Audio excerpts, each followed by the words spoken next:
Buenos días, soy Jocelyn Carrión y les doy la bienvenida a una nueva sesión de análisis de coyuntura que DESCO organiza cada semana, hoy martes 9 de junio del 2026.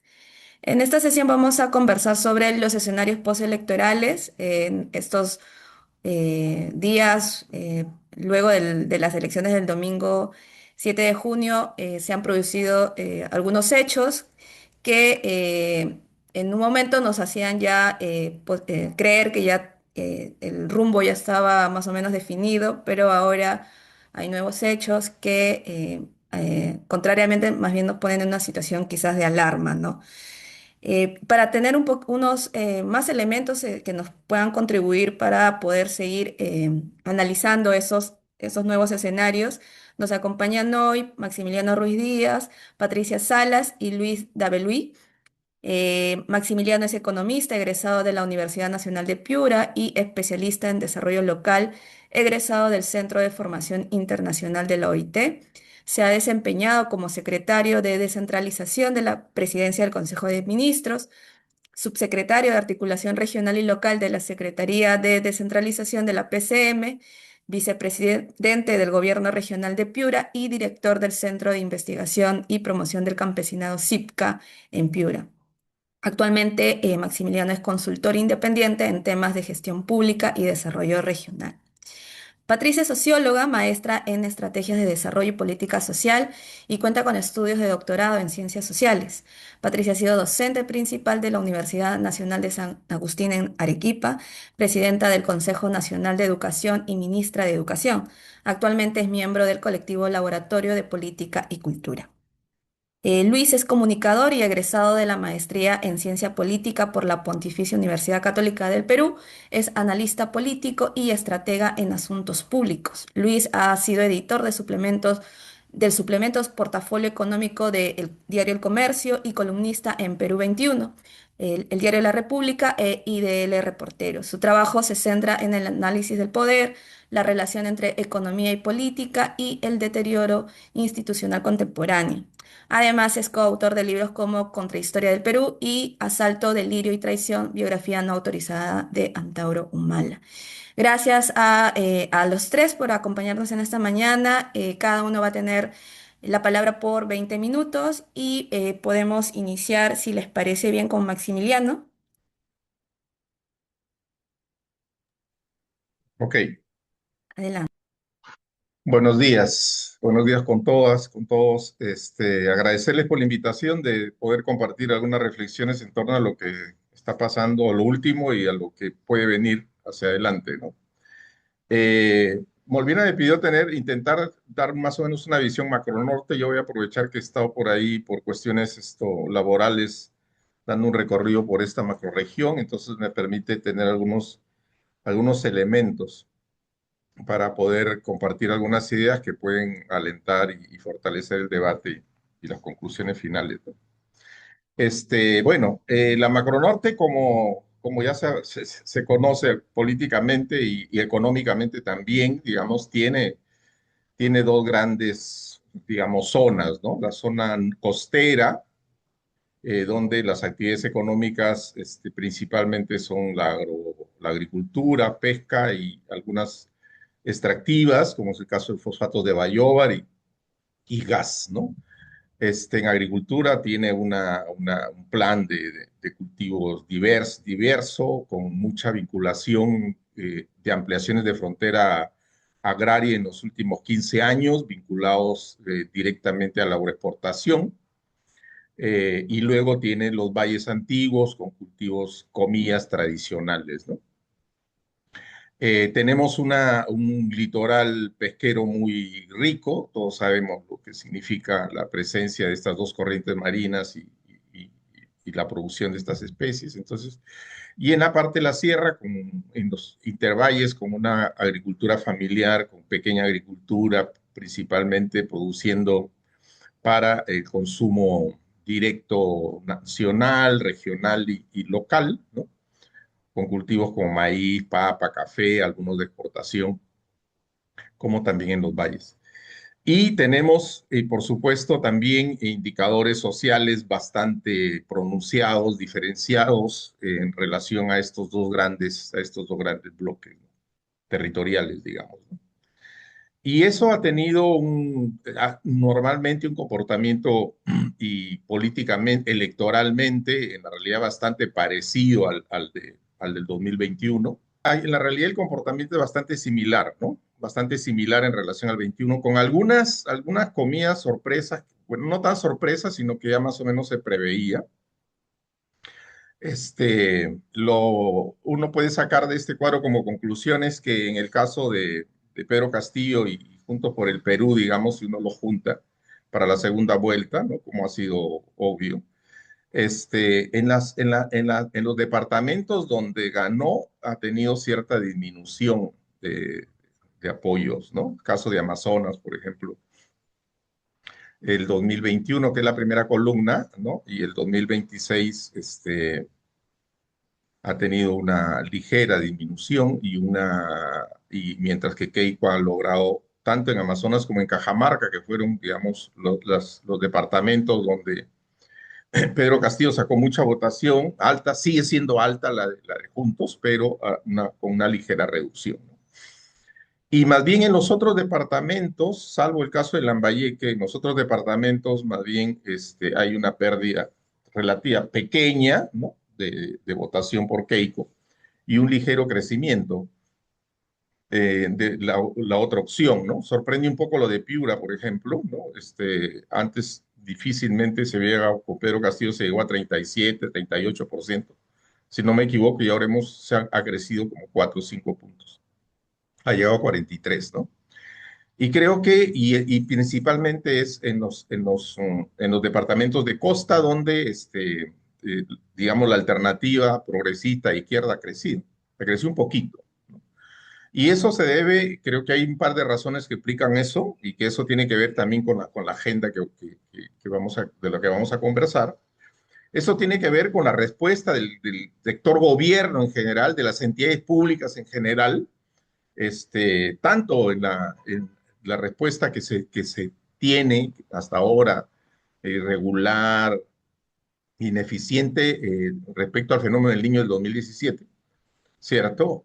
Por lo tanto, y últimamente en la costa, todos sabemos, la movilización que ha tenido y el paro que tuvieron los agricultores costeños, ¿no? Particularmente arroceros, que hicieron mucho más visible la preferencia del gobierno en los últimos años, ¿no? Y ahí, tanto en el asunto de la reconstrucción, fenómeno del niño, como también el trato a la agricultura, a la pequeña agricultura, hay una vinculación con las entidades públicas y hubo una vinculación directa con el gobierno, con el Partido Fuerza Popular. Entonces, eso creo que ha hecho que efectivamente en las zonas costeras tenga un ligero crecimiento, digamos, el respaldo a una alternativa.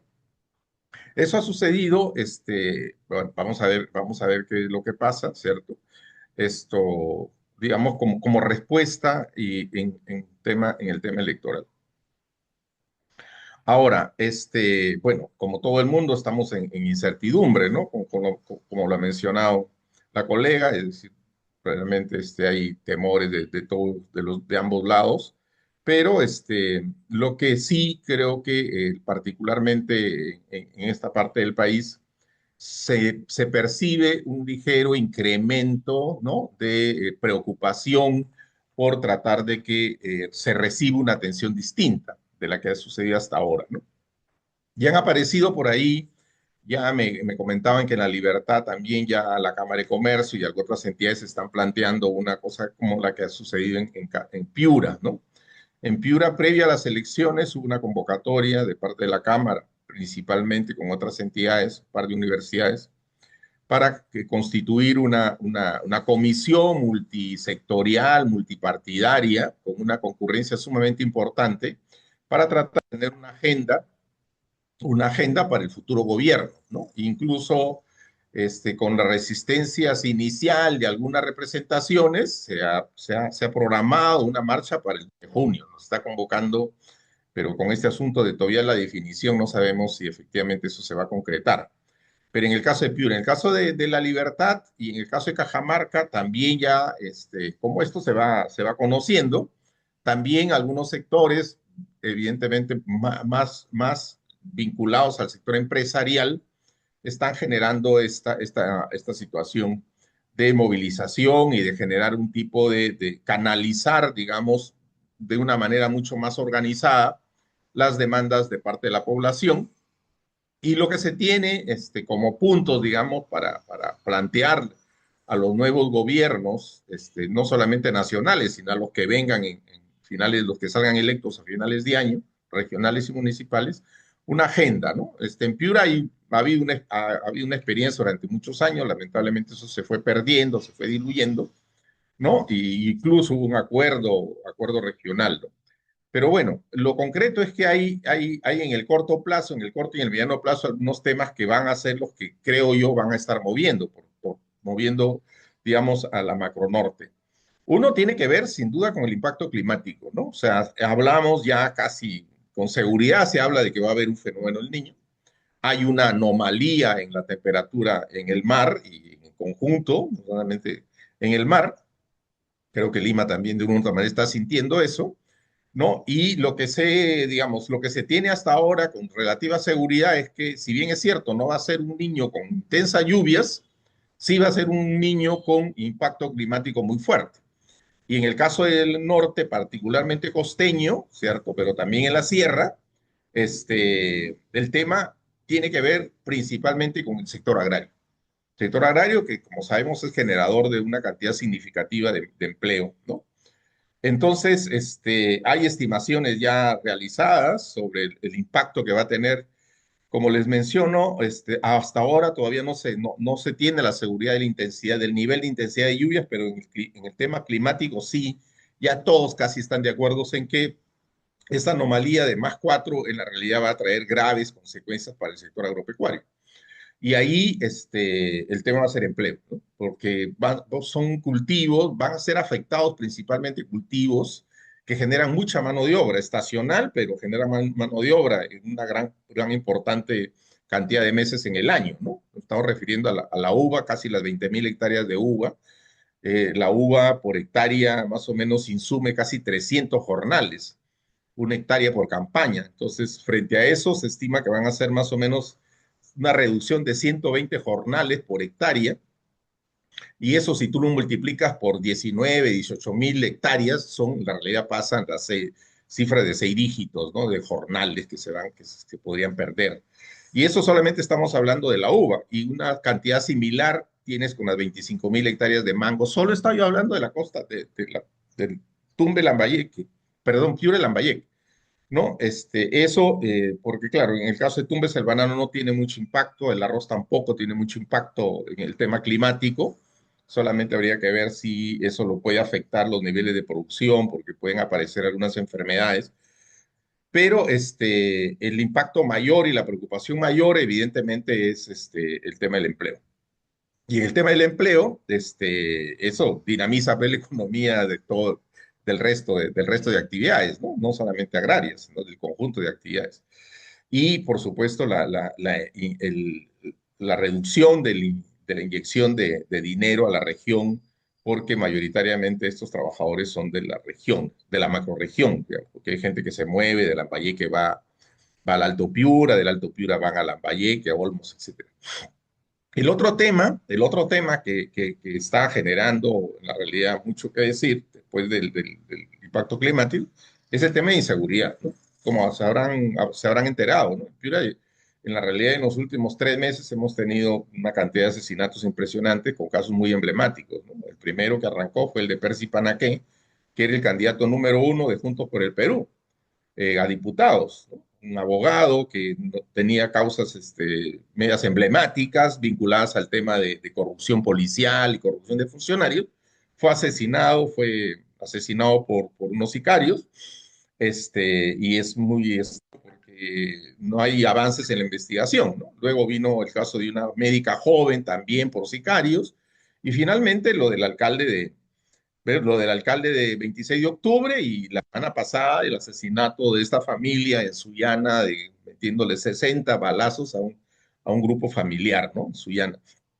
Entonces, y diariamente, o sea, estoy mencionando los casos emblemáticos, pero aquí matan diariamente, ¿no?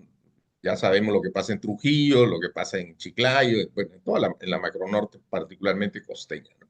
Entonces, el tema de inseguridad y la extorsión, ¿no? Y la presencia de los gota a gota por todos lados, ya por el caserío más pequeño que vayas, encuentras a los gota a gota ahí con sus motocicletas, cobrando y prestando plata a la gente, así no quiera, ¿no? Entonces, y es un tema muy serio, evidentemente, no solo el sector empresarial, toda la sociedad está muy preocupada por ese tema, ¿no?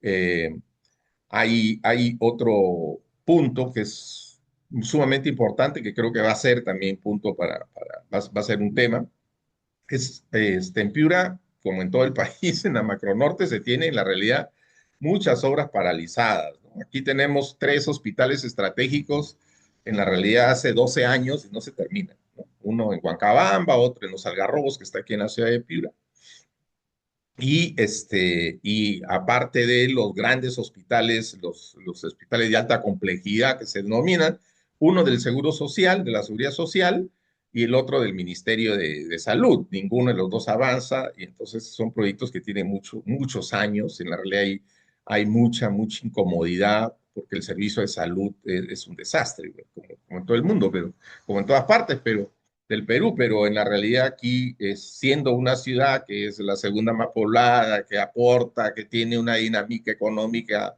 diversa y demás cosas, en la realidad la gente está ya hartándose de que no se tengan particularmente esta infraestructura. De la misma manera, el tema de protección de las ciudades con el tema de las avenidas de agua en los casos de eventos climáticos extremos, ¿no? Como caso de fenómeno del Niño. Y luego proyectos de importancia, como se tiene el caso de Chavimochi que en Trujillo, que bueno, la mayoría de proyectos de esta envergadura se le entregaron al Ministerio de Agricultura y en la realidad, para que avancen rápido, y Chavimochi creo que ya tiene 4 años, 4 años y la gente ve que eso no avanza, ¿no? Y lo mismo sucede en el caso de Piura con el proyecto energético del Alto Piura, se le entregó hace 2 años al Midagri, hubo una carta de compromiso con el gobierno chino y ahí está, ahí se ha quedado. No hay reinicio de obras, no se asoman todavía y la gente, y evidentemente es una preocupación también, ¿no? El otro tema es los otros servicios básicos, ¿no? En salud, enfocarme en educación agua y saneamiento. Educación, en la realidad estamos por debajo de la tabla, ¿no? Las evaluaciones que se tienen sobre logros de aprendizaje, estamos en la realidad pésimo, ¿no? Y con tendencia a que no levantamos cabeza. Entonces, ahí no siempre aparece como uno de los temas más, aparece el tema de agua y saneamiento y salud, pero el tema de educación sí hay sectores que están interesados en que efectivamente eso avance, ¿no? Y en agua, estamos a la espera en el caso de Piura, estamos a la espera de la segunda etapa de la planta de tratamiento de agua para tratar de ver si mejoramos índices, ¿no? O sea, aquí se habla de porcentajes, 2/3 de la población no tienen agua más de 2 horas al día, ¿no? Entonces, una ciudad como esta. El otro tema es las quejas permanentes con la calidad de la administración pública, ¿no? La gente está también bastante harta de la ineficiencia, no solamente en la ejecución de obras, ¿no? En la ejecución de proyectos, sino también en los propios servicios que se prestan, ¿no? En los propios servicios que se prestan. Y hay un tema recurrente que aparece cada vez que uno se sienta a conversar sobre estos temas, es el problema, creo que no se está dimensionando adecuadamente a nivel nacional, es la administración de los recursos humanos. En la realidad aquí la gente, ahora que están en elecciones, ¿verdad? Algunos amigos que están viendo el tema de candidaturas regionales están sumamente preocupados porque la carga de gasto corriente que se tiene en el gobierno regional es impresionante. Esto va creciendo, creciendo, cada uno va metiendo sus 100, el otro municipalidad es igual, de la misma manera, y eso crece, crece y crece, ¿no? Y lamentablemente ahí creo que felizmente en el Foncor les han puesto un freno. Pero en el caso del Foncomún, por ejemplo, no hay freno. Ahí se gasta 100% el Foncomún en gasto corriente, ¿no? Entonces, tienen una libertad bueno, uno dijera, me parece bien que se incorpore más personal para brindar mejores servicios. El problema es que incrementan la cantidad de personal, el gasto de personal y los servicios no mejoran, ¿no? Entonces hay todo un tema ahí permanente y no, no tengo clara idea cómo esto va a terminar, pero hay digamos, reclamo recurrente de parte de la población en el sentido de que hay un montón de gente que no hace nada, hay un montón de gente que no hace nada, que le están dando plata para que no hagan nada. Y lo de anticorrupción, ¿no? Hay casos emblemáticos aquí, el asesinato del alcalde del 26 de octubre, ¿no?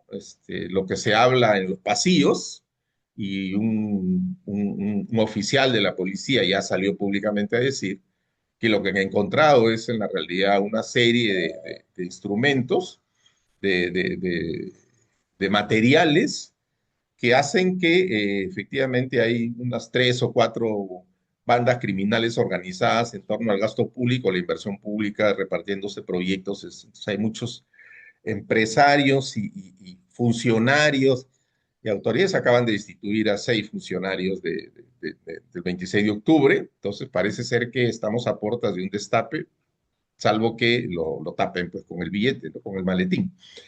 Eh, y finalmente, el tema de las elecciones regionales y municipales, ¿no?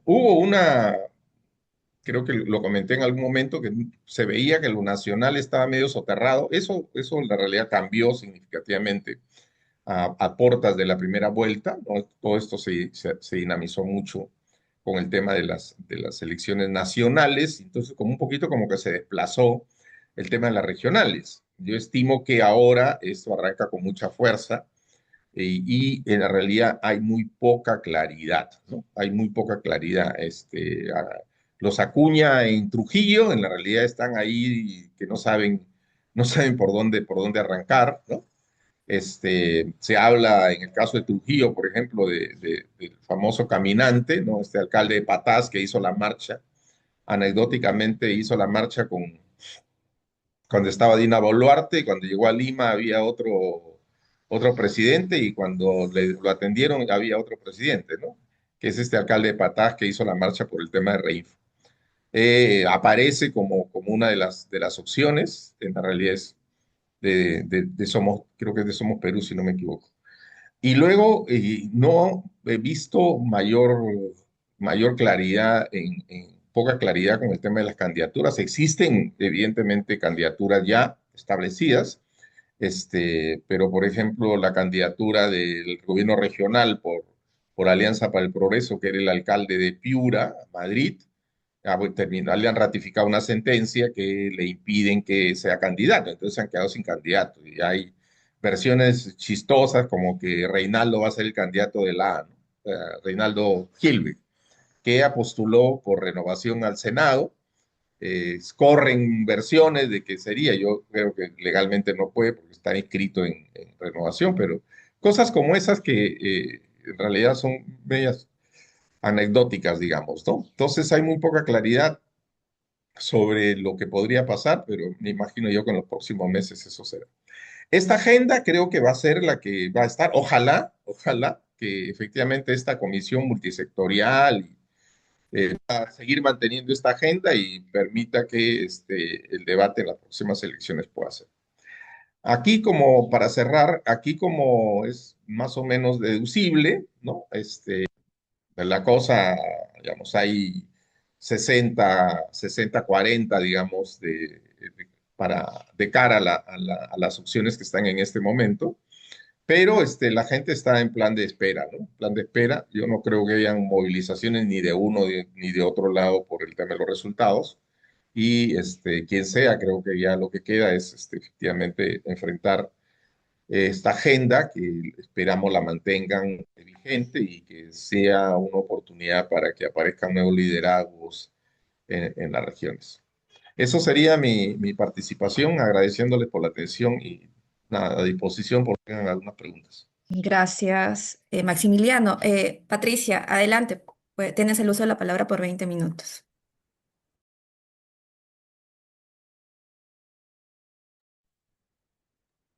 Ahora Tú, sí, ahora sí, te escucho. mm, buen día con todos, todas, todes. Y bueno, a ver, como se ha dicho, las elecciones no están todavía decididas. Vamos a ir punto a punto.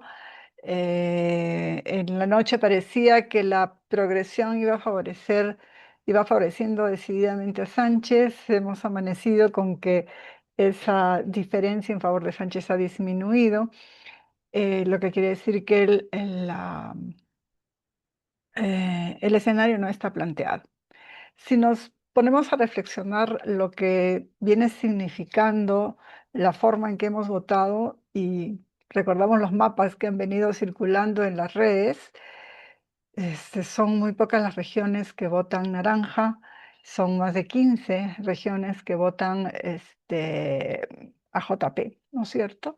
Y cuando miramos esa misma distribución por distritos, notamos más claramente que en las regiones en donde se vota naranja no son tan homogéneas, que en las zonas rurales de esas regiones también se vota a Juntos por el Perú. Y que el voto de la Fujimori se centra entonces en ciudades de costa, ¿no? Y por supuesto en Lima y Callao. Lo mismo pasa en Arequipa, digamos, son tres distritos con un perfil socioeconómico claro, digamos, de la media para un poquito más arriba, que votan naranja, ¿no? Entonces, esto yo creo que nos tiene que llevar a reflexiones importantes que para el sur han sido este, mm, fuertemente sentidas y expresadas además desde el estallido social y también desde una visión más histórica de lo que han sido las elecciones en el sur del Perú y yo diría que en gran parte de la sierra peruana, ¿no? El centralismo es una de las características que está, creo, bastante bien dibujada en estos resultados electorales, ¿no? Si estás en la capital, tienes un conjunto de beneficios y un modo de vida totalmente diferente a si estás fuera de la capital. Sobre el norte no voy a decir gran cosa, Magi lo ha dicho, pero también es, creo, claro lo que significa económicamente em, el desempeño de las actividades en el norte, a diferencia de lo que son las actividades en el sur. El otro elemento que creo que también está dramáticamente bien dibujado en el resultado electoral es esta lógica urbano-rural. Una que desde educación hemos venido denunciando hace muchísimo tiempo, que es eh, la mayor brecha después de la de ingresos, la de pobreza en el Perú, ¿no es cierto? Entonces, eso se manifiesta también en los otros em, aspectos de la vida.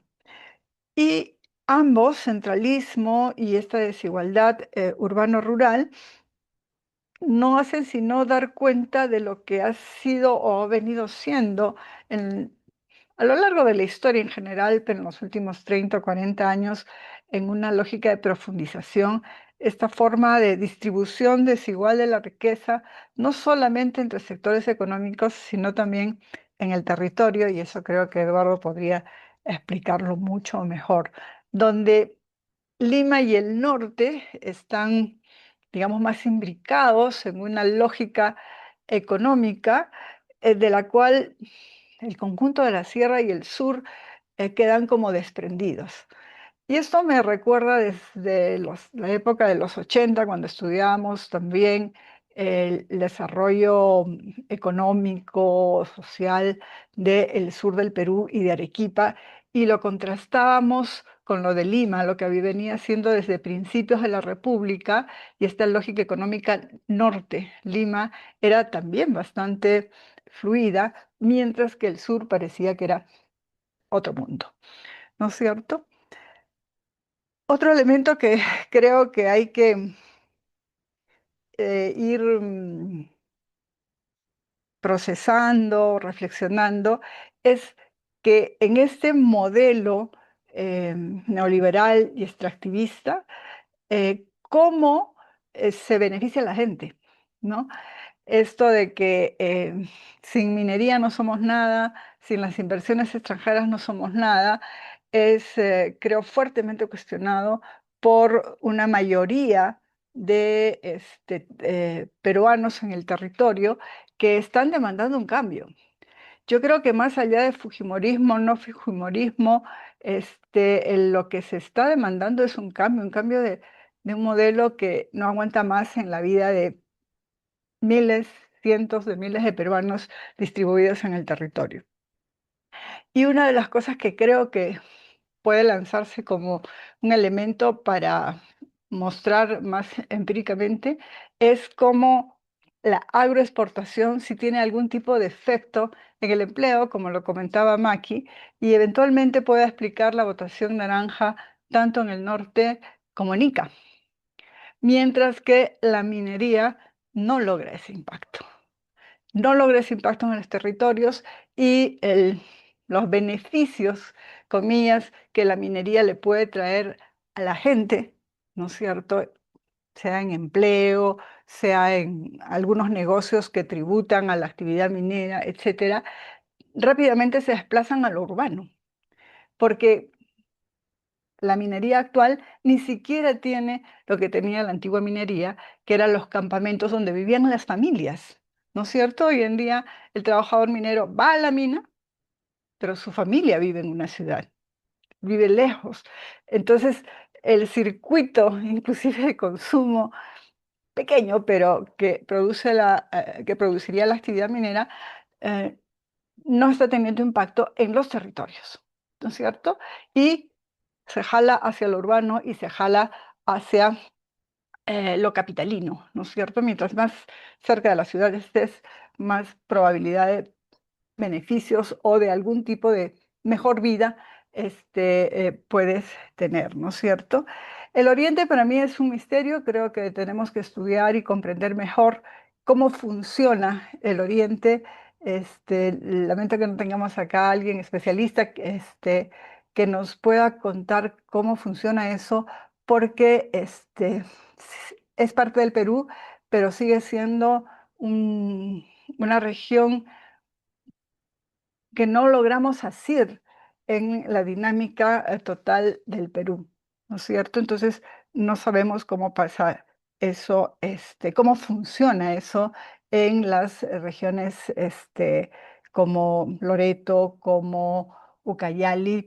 Madre de Dios parece ser que se engancha un poco más a la dinámica del sur andino, ¿no? Entonces, esta es, yo creo, la lógica que vemos en las elecciones, un dibujo de lo que es la estructura económica con sus consecuencias sociales y eventualmente sus consecuencias políticas, ¿no? Entonces, la pregunta es, ¿quién se beneficia o quién está pagando el modelo? ¿No es cierto? Y en esta lógica, este, tenemos que preguntarnos o completar quizás la reflexión de Maki respecto a esto de demandas no satisfechas. Es cierto, la gran mayoría del país está en una situación de, comillas, demandas no satisfechas, donde los servicios públicos o no existen o no funcionan o funcionan con muchísima precariedad, pero que de alguna manera esta lógica de exclusión, digamos, de los beneficios del modelo de la economía, en el último periodo se ha politizado un poco más en el sur. Lo que ha sido desde el estallido social y la forma en que el sur ha venido reaccionando en los últimos años, creo que denota una suerte de politización de las demandas y de los derechos a una vida digna que tiene la población del sur, que se mezcla con lo territorial, con lo identitario, pero claramente también con sus necesidades de una vida buena, ¿no es cierto? La otra posibilidad es pensar en que estamos en una lógica de resistencia democrática. Democrática entre comillas, ¿no es cierto? Que podría interpretarse a la vez de dos maneras. Uno, una demanda de representación. Una demanda de representación de la cual Puno se ha convertido en el símbolo, ¿no es cierto? Pero que desde esa reivindicación, desde el territorio, desde la identidad y desde yo tengo derechos y yo puedo defender mi voto, ¿no es cierto? Se puede sentir o se puede inferir o hipotetizar que está recorriendo de alguna manera todo el territorio, sobre todo de la sierra, de lo que está de lo que no es costa, de lo que no es metrópoli, ¿no es cierto? De lo que no se siente que es el Perú que toma decisiones. Pero también está la otra resistencia, comillas, democrática, de esa democracia institucional, esa que de alguna manera se dibujó en la transición del 2000, cuando sentimos que habíamos derrotado a la dictadura fujimorista y habíamos construido pues una dinámica institucional que nos hacía sentir que ya podíamos ir avanzando, digamos, a una sociedad moderna en la cual claramente la economía no acompañó esa dinámica y luego, desde el 16, entra en una escalada de precarización y destrucción brutal, ¿no? Llevándonos al punto de inicio, es decir, al punto de inicio del 2000, cuando a finales de los 90 lo que teníamos era el conjunto de instituciones, comillas, de la democracia, copadas por un poder del gobierno, ¿no es cierto? O por un poder que en este caso lo representaba Fujimori desde el Ejecutivo, y que ahora lo representa el Fujimorismo desde el Legislativo, con lo que ha pasado con el Tribunal Constitucional, la Defensoría del Pueblo, etcétera, etcétera, ¿no? Entonces, yo creo que en esta votación se han o se están manifestando todo este tipo de cosas, unas con más peso que otras. Nos toca profundizar cuál es la dinámica que en realidad está moviendo las cosas de tal manera que los resultados sean los que son. Nosotros podríamos preguntarnos luego de mi argumentación de si es cierto lo que yo digo, que las grandes mayorías están politizando sus demandas, su derecho a una vida buena, y están buscando representación y están buscando restituir la institucionalidad democrática que se había constituido desde los 90. ¿Por qué seguimos voto a voto en en los resultados? ¿No es cierto? Debería ser mayoritario, no sé, dos terceras partes, tres cuartas partes o tres quintas, qué sé yo, pero creo que lo otro se matiza con lo que decíamos al principio del centralismo, lo que significa Lima y Callao, ¿no es cierto? Y lo que significa el norte también, ¿no? Como la dinámica que ha tenido el capitalismo neoliberal y extractivista y su impacto en la distribución de la riqueza. Ahora, cuando hablamos de demandas no satisfechas y el impacto en la distribución de la riqueza, lo que tenemos pues son algunos grupos, creo que es importante señalar. Primero que el 75% de la población, y eso está escrito y, ¿qué se llama? Mostrado empíricamente por el propio INEI, vive en una situación de empleo informal. Y eso se condice con otras actividades informales. Desde las más, comillas,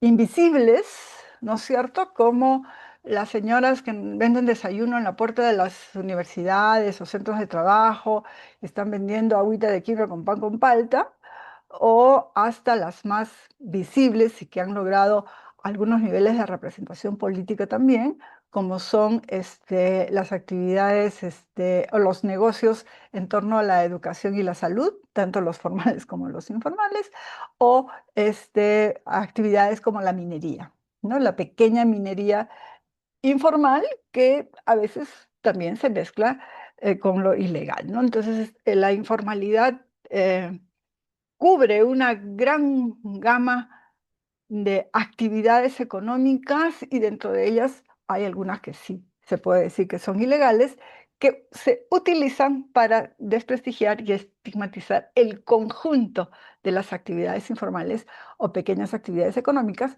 que son aquellas de las que vive la gran mayoría de la población, casi toda la rural y gran parte de la urbana, ¿no es cierto? Entonces, eso es un elemento que tenemos que plantearlo, creo, con mucha claridad y intentar comprender de qué se trata eso.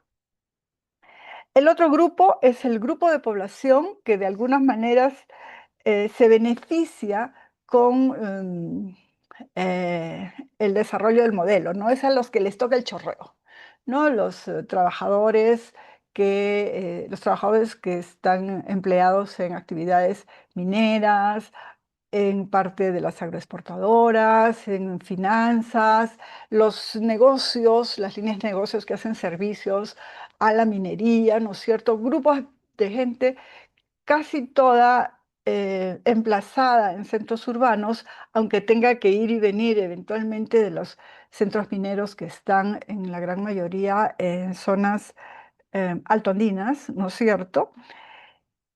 Que sienten pues que ellos sí están, ¿no? Que la cosa sí funciona, ¿no? Porque han podido comprar su casita, comprarse un carro, poner al niño o la niña en un colegio privado, qué sé yo, ¿no es cierto? Y por supuesto están los grandes empresarios de la agroexportación, de la minería o de las finanzas, que son los grandes jugadores y que están jugando actualmente como jugadores invisibles, porque cuando nosotros miramos la dinámica social de demandas o de responsables de cómo está la situación, rara vez se personaliza en las empresas mineras o en las empresas financieras, un poquito más en las empresas agroexportadoras, porque también están mucho más expuestas, ¿no? Y esta ley Klimper que le llaman 2.0 ha sido pues un escándalo de los escándalos, pero pasan caleta todo el otro conjunto de normas y beneficios de las cuales la gran minería o las empresas financieras se están beneficiando, ¿no es cierto? Como se pasa por agua tibia, digamos, el descuido, la demanda, la total invisibilización de hacer algo por industrializar el país y tener un país que se llama de puertas, ventanas, todo abierto, en donde las ráfagas nos arrasan a peruanos y peruanas y tenemos ahora una enorme cantidad de negocios con mercadería china que incluso podría estar poniendo en serio peligro a la pequeña industria informal, artesanal, de confecciones, de zapatería, etcétera, que tenemos o que teníamos en el país, ¿no es cierto? Entonces, ese escenario de miles de miles de miles de personas que no saben de qué van a vivir y que la incertidumbre es parte de sus vidas, o el que sentirse fuera de la mirada del Estado, ya no es lógica de, mira, es un pueblito rural que queda pues a, no sé, 800, 1000 o 2000 kilómetros del centro urbano que no recibe atención del Estado. Es la gente que vive en las ciudades la que está sintiendo que no tiene la atención del Estado. Algunas de estas cosas ya le decía Maki, por ejemplo, con lo de salud, con lo de educación, o con lo de seguridad, los tres grandes servicios que debían ser universales, gratuitos, buenos para todos y todas, seguridad, educación, salud y alimentación, hemos hablado de seguridad alimentaria, no son responsabilidad del Estado en este modelo. Entonces, ¿qué pretendemos que piense, quiera o qué acercamiento o afecto puede tener las personas acerca del Estado? Un Estado que sistemáticamente, además, es vulnerado, ¿no? Precarizado. A nadie se le ocurre, el Estado no funciona, veamos cómo lo hacemos funcionar mejor. El Estado no funciona, privaticemos. El Estado no funciona, externalicemos. El Estado no funciona, entonces hagamos APPs o hagamos empresas, inversiones público-privadas, o lo que está haciendo ahorita educación, ¿no? Que le entrega la construcción de escuelas a un consorcio un contrato gobierno-gobierno con Finlandia y Reino Unido, en escalas que cuestan 60 millones, cosa que yo no había visto. En esa dinámica, preguntarnos cuál es la agenda, eh, cuál va a ser la agenda, la de, la de Keiko, la de Sánchez, la del país. ¿Cuál de las, sabemos que la de Keiko no condice con la del grandes este, mm, sectores de la población, la que está fuera de las capitales y de lo urbano, pero sabemos que funciona con los grandes capitales extractivistas y sabemos que funciona con estos bolsones de población a las que les ha tocado el chorreo, ¿no es cierto? Mientras que Sánchez pretende llevar la agenda del conjunto del Perú y el Perú, mm, digamos, hoy día no podemos todavía configurarlo porque no logramos encontrar los vasos comunicantes entre esta sierra que viene desde el norte, atraviesa el centro y que en el sur va tomando una expresión no solamente económica, que lo es claramente. En el sur no ha habido ningún gran proyecto tipo los que ha habido en el norte, ¿no es cierto? eh, Eso no logramos engarzarlo de alguna manera con la vida y los intereses de estos pequeños, de este 25% de población que logra un empleo formal y que logra ser parte del, comillas, del chorreo y que vive en las zonas urbanas y en la capital del país. Y eso no se va a lograr nunca si no ponemos en la mesa el cuestionamiento de un modelo económico que tiene su este, mm, contraparte social, cultural y política. Si eso no lo ponemos en cuestión, va a ser bien difícil que logremos algún tipo de vasos comunicantes en el conjunto de la población. Gracias. Gracias, Patricia. Bueno, entonces para cerrar este momento, damos la palabra a Luis David para que también nos exprese sus reflexiones. Tienes la palabra por 20 minutos. Hola, ¿cómo están? Muy buenos días. Muchas gracias con todos y muchas gracias por la invitación para compartir algunas ideas en este foro. Me han parecido muy interesantes las exposiciones. La localización, el nivel de detalle me parece notable porque además hay un montón de información ahí que no solamente yo no manejo, sino que no es pública, no es difícil de encontrar y la forma en la que ha sido construidas las presentaciones me ha gustado mucho y me van a ser muy útiles también. Así que muchas gracias también por eso. Em, yo quería enfocarme un poco en qué va a pasar al día siguiente de que se declare ganador, quien sea que se declare ganador, que por lo que voy viendo probablemente vaya a ser la señora Keiko Fujimori, ¿no? ¿Qué sigue de entonces? O sea, ¿qué sigue? ¿No? Y esa parte a mí me hace mucho ruido, porque lo que tenemos y lo que estamos viendo ya hace buen rato, como lo señalaban bien Patricia, desde el 2016 particularmente, es una crudelización de la acción política, ¿no? Esta idea con la que mucha gente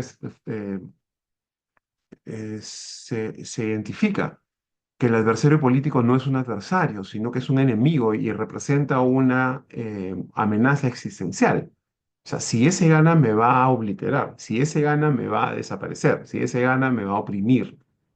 Y eso es un problema grave en una sociedad que está partida casi exactamente por la mitad. Bueno, no exactamente porque entre los dos en la segunda vuelta deben estar por alrededor quitando blancos, viciados y ausentes, una participación casi el 20% no ha ido a votar, más 5%, uno de cada cuatro, ¿no? Votó, o no votó por las dos opciones de segunda vuelta.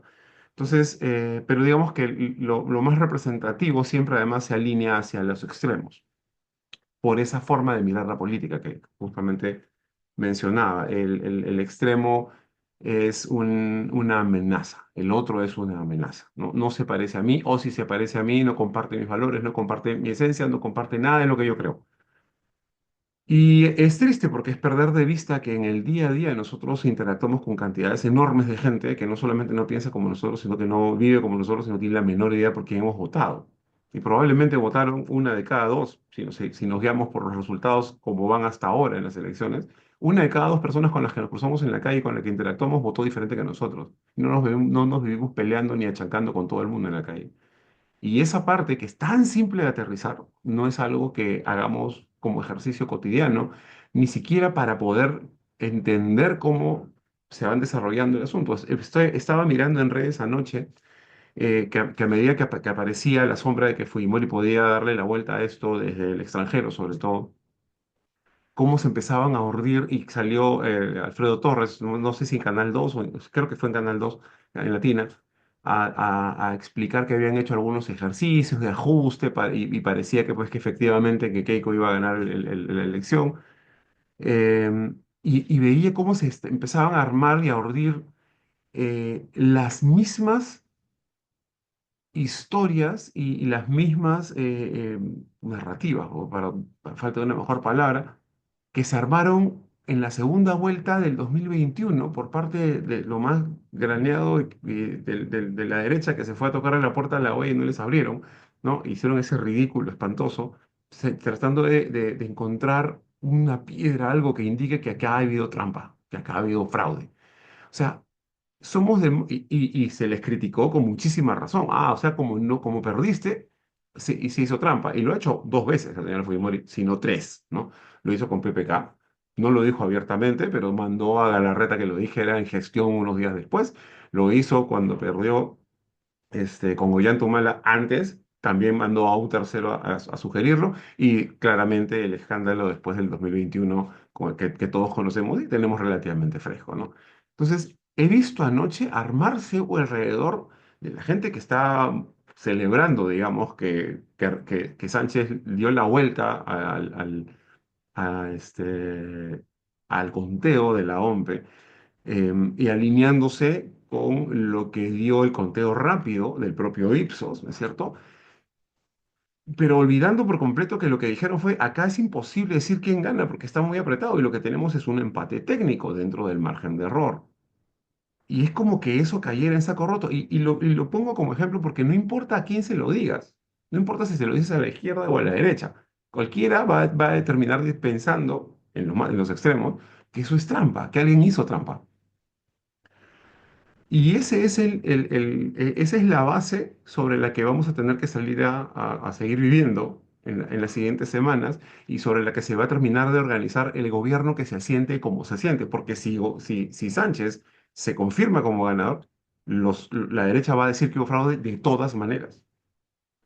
Y por lo que voy viendo, echándole, o sea, llegar al extremo de decir que alguna culpa debe tener la madre de Jorge Nieto porque se apellida Montesinos, ¿cierto? Y por eso Montesinos se porta como se porta, porque su madre se apellida como, es prima de Blas Montesinos, vamos, es increíble. Y he escuchado de alguien que además se dice que es demócrata, es más fuerte todavía. Eh, o echarle la culpa a este chico Curwen por haber entrevistado a Nieto y no haberle podido sacar que apoya a Sánchez, sino o que se mantenga la equidistancia, cosa que yo no comparto, pero en fin, o sea, empezar a buscar culpables a los cuales señalar porque perdimos y después decir que hubo fraude. Esa es la base, estamos construyendo esa base para continuar. Entonces, cómo se tiende un puente entre las fuerzas políticas, para ponerlo de una manera un poco cliché, si arrancamos desde la desconfianza presumida? O sea, mi premisa es que tú me quieres destruir y tu premisa es que yo te quiero destruir. Y que te haya ganado ahora o que no te haya ganado ahora es episódico y es contextual y coyuntural, pero en el fondo lo que yo quiero es que desaparezcas. Lo que yo quiero es a tomar el poder por completo. Lo que tú quieres es lo mismo, porque no te puedo dejar ningún espacio. Ya, ¿cómo construyo un puente con eso? ¿Cómo diseño políticas públicas? ¿Cómo las implemento? ¿Cómo me hago cargo de lo que necesita la gente que no está en ninguno de esos extremos y que son la inmensa mayoría? 8 de cada 10 no votó por estos dos que están en el final. Y esa parte tampoco la terminamos de aterrizar. O sea, y llegar al punto de creer que dos opciones, porque una nos parece mucho peor que la otra, la que sea que les parezca la peor que la otra, de pronto convierta la otra en aceptable y en buena. No, no, no funciona así. Para la gran mayoría de gente que probablemente vota porque alguien tiene que ganar, ¿no? Y es una mirada práctica, pragmática y lógica, ¿no? Alguien tiene que ganar, tengo que cantar por uno. ¿Cuál me parece el menos malo? Voto por ese. Desde mi punto de vista. Eso que va a ser diferente si vivo en Piura, si vivo en Puno, si vivo en Lima, y nos ponemos más chiquitos, si vivo en Nieva, si vivo en San Isidro, ¿cierto? Si vivo en Chumbivilcas, si vivo en Catacaos.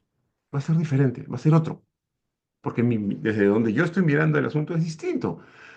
Y el resto de los 5 años, porque esto es un ejercicio que hacemos y que repetimos cada 5 años, no tiene más sentido, no pasa más. Los problemas que enfrenta la mayoría de peruanos tienen que resolverse con gestión. La gestión se realiza desde el Poder Ejecutivo. El Poder Ejecutivo ha sido seriamente debilitado en favor de blindar los intereses del fujimorismo en el Congreso. Eso creo que casi todos estamos de acuerdo en eso. Eso es lo que ha sucedido. Eh, ¿Qué va a pasar de aquí en adelante? Cualquier gobierno va a poder acometer las tareas más importantes que cree la inmensa mayoría de peruanos que son las más importantes, seguridad ciudadana, porque en todas las encuestas, en todos los rankings que se hacen de cualquier encuestadora, lo que aparece primero como el problema principal a acometer es el de la inseguridad ciudadana, porque la gente no puede salir a trabajar y ganarse el pan en un país con el 70% de empleos en la informalidad, si la matan en la esquina o si la extorsionan. Y no hablábamos, como más temprano decíamos, estas tragedias de mandar a personajes, vamos a decir, un poco más relevantes dentro de una determinada sociedad o de un determinado espacio político público, sino del día a día de las personas que viven de llevar a otras personas en su mototaxi. Hace no tanto, y de hecho sigue sucediendo, extorsionan incluso a mototaxistas que cobran pasajes de 50 céntimos de un sol. Entonces, no hay nadie libre. Y esas personas no están buscando que el Estado les resuelva y les compre cosas y les ponga. No, quieren simplemente que les aseguren que no los matan. Y de verdad ese es un mínimo que a nosotros nos parece completamente obvio, pero para un montón de gente no lo es. Y no pasamos del mototaxista que cobra un sol al microbusero que es dueño de un microbús y lo agarran a balazos con el microbús lleno. Cualquiera de estas cosas trascienden por mucho por quién votó. No tiene absolutamente nada que ver con quién votó. Pero el que sea que gane va a tener que encargarse de eso. ¿Lo va a poder hacer? Y aquí es bien donde viene la pregunta. ¿Qué cosas son las cosas que hay que hacer? Y eso estamos hablando de lo estructural urgente, porque tenemos estructural urgente y tenemos episódico urgente. Lo que decían del fenómeno del niño que tenemos a puertas. De hecho, estamos en junio y hace un sol esplendoroso en Lima. Es increíble, ¿no? Vamos a estar llenos de emergencias. tenemos la capacidad estatal, vamos a tener la capacidad, nuestros políticos van a tener la voluntad de sentarse juntos a decir, oye, ¿sabes qué? Sí, yo creo que tú me quieres desaparecer y yo te quiero desaparecer, pero vamos a solucionar esto y después nos agarramos. ¿Van a poder hacer eso? ¿O van a convertir, como viene siendo del 2016, gracias a la señora Fujimori y a sus bancadas, un ring de box en el que todo es o todo para acá o todo para allá? O sea, nadie puede vivir en un espacio como ese. Y yo creo que es muy importante, desde los espacios que cualquiera de nosotros tengamos, señalar eso, independientemente de quién gane. Porque tenemos que seguir viviendo, el país se tiene que seguir gestionando y la gente se sigue muriendo porque los problemas no se empiezan a resolver. Nadie diseña políticas públicas, nadie las implementa. ¿Y a quién le echamos la culpa? O sea, en los últimos tres presidentes que hemos tenido, incluyendo a la señora Dina Boluarte, Geri y Balcázar, ¿qué cosa han hecho estas personas en los años que han estado? ¿Qué cosas han hecho? No han hecho absolutamente nada. Y los podemos responsabilizar de montones de cosas. Pero lo cierto es que todos están amarrados de las manos por precisamente el enjuague que ha hecho el Fujimorismo en el Congreso. Entonces, ¿quién puede decir que sentado en la silla en Palacio se pueden acometer todas estas tareas y se pueden empezar a hacer como debería hacerse sin negociar con los otros poderes? Nadie tiene mayoría ahorita en el Congreso. Y si bien es cierto que algunos partidos pueden articular mejor que otros alianzas y tienen, vamos a decir, estructuras de poder por captura que les permiten tener una mejor posición de negociación por su capacidad operativa. Si tienes la Defensoría, el TC, la Junta Nacional de Justicia y tal, tienes mucho más con qué negociar que si no tienes ninguna de estas cosas, ¿cierto? Aunque tengas la misma cantidad de votos. Eh, eh, ¿qué nos garantiza? ¿Cómo hacemos para que desde la sociedad civil también señalemos que la diferencia existe, va a seguir existiendo, que es fundamental y es de principios, pero que los problemas no tienen ningún sesgo ideológico real en el momento en que suceden? Quizás las causas sí, pero en el momento en que están sucediendo, en el momento en que se sale el mar y se lleva 3 cuadras de casas, no importa por quién votó ninguna de esas personas. Hay que ayudarlas, hay que atender la emergencia y hay que solucionarlo para que no vuelva a ocurrir. Y esa es la lógica bajo la cual deberíamos estar todos mirando el Perú para los próximos 5 años, porque hemos perdido 5 años con este cuento de que efectivamente el fujimorismo gobierna desde el Congreso y que quien está sentado en Palacio en realidad no gobierna. No hemos podido, no hemos sido capaces como sociedad, como en conjunto, de señalar responsables los cuales exigirles que se atiendan estas dificultades y estos problemas. Porque la señora Fujimori de gobernar el país sentada en su casa, en pantuflas y con unos pepinos en los ojos, seguramente. Y quien estaba en Palacio, bueno, vendía las preventas que pudiera vender, se acomodaba como pudiera acomodarse, viajaba todo lo que le diera la gana, pero no tenía ninguna, eh, en tanto no contradijera o no molestara a quienes cortaban el jamón de verdad, no importaba, ¿no? Entonces se sentaba ahí a calentar la silla de relleno. Y mientras tanto los problemas seguían creciendo y siguen creciendo. Y hay una cosa que es muy importante aquí, que se señala muy poco. No atender el crimen organizado no hace que simplemente patear el problema adelante y después nos ocupamos. Ese es un problema que sigue creciendo, porque crece como una economía, crece como un tumor. Cada vez tiene más gente, cada vez tiene más plata, cada vez tiene más poder, cada vez tiene más armas, cada vez tiene más influencia, cada vez tiene más políticos sentados en el Congreso. Y lo seguimos dejando, y lo seguimos dejando, y lo seguimos dejando. De hecho, es muy difícil hoy día decir que cualquiera de los 5 primeros que estuvo en la primera vuelta no tenía ni un centavo de alguna economía ilegal. Es como decir que ninguno tenía un centavo de Credit Corp, del Grupo Romero. Es imposible, ¿no? A estas alturas. Y estamos en ese nivel, pero no se atiende. Y no se atiende porque no hay ningún responsable directo. El que está sentado en Palacio está amarrado de manos y el que está sentado en el Congreso no le van a echar la culpa. Y tan no le van a echar la culpa que las tres principales fuerzas políticas, aunque con votaciones enclenques, Fujimori, Sánchez y López Aliá, los tres tienen bancadas en el Congreso. Un Congreso con una aprobación de un dígito porque es una porquería. Y los tres quedaron primeros, con sus tres bancadas. ¿Cómo es eso posible? Es posible porque no hay una correspondencia directa entre la responsabilidad que le adjudicamos o que le atribuimos al gobierno y al legislativo y a sus líderes. Aunque la clara lideresa sea Keiko Fujimori, que encima va a ser presidenta probablemente. ¿No es cierto? Entonces, estamos mirando el monstruo desde demasiados puntos diferentes al mismo tiempo y nos estamos desviando de atender las cosas más importantes. Yo tengo la tesis, peregrina quizás, de que la mejor oportunidad que tenemos de destruir y deshacernos del Fujimorismo para siempre es que la señora Keiko Fujimori sea presidenta, porque no se va a poder esconder más, porque todas sus limitaciones, todas sus taras, todas sus formas antidemocráticas y toda su torpeza y su pobreza, no sé si intelectual, pero quizás, ¿no? Porque nunca ha demostrado que sea muy brillante.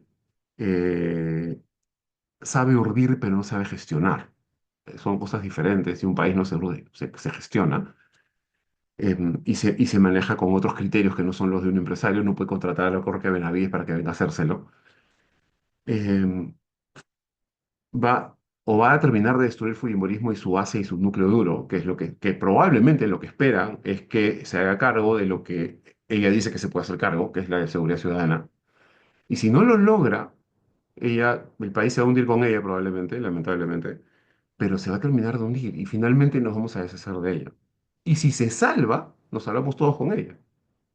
Quizás, no lo sé. Es una, como les decía, es una tesis un poco peregrina, pero está ahí encima de la mesa. Hemos tratado todo lo demás. A Keiko Fujimori le ganaron todos, le ganó un ex militar, no muy elocuente ni muy brillante, le ganó un financista gringo de San Isidro, ladrón, y le ganó un profesor de Cajamarca, con dificultades comunicacionales también, ¿no? Y casi le gana a Sánchez, que si no fuese por el endoso del voto del profesor, y de Antauro Humala, ¿no es cierto? O sea, vamos, ¿en qué momento se volvió un mal menor Antauro Humala?